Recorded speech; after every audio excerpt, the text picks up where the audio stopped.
एक हे तो सेफ आहे, हे तर राज्यात आणि केंद्रात एकच आहेत. तरी शेतकरी सेफ नाही, त्याच्या पिकाला हमीभाव मिळत नाही. राज्यात दररोज 8 शेतकरी आत्महत्या करतायत.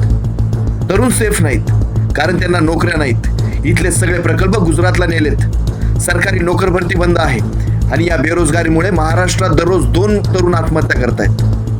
महिला सेफ नाहीत. महिलांविरोधी अत्याचार दिवसेंदिवस वाढत चाललेत.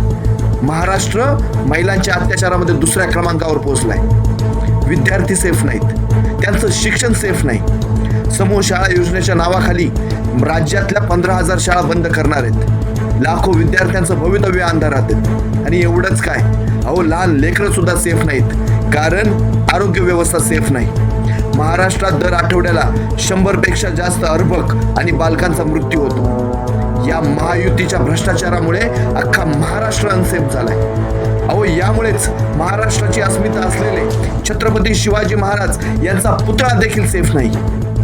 या निवडणुकीत या महालुटीला साफ केल्यावरच महाराष्ट्र सेफ होईल.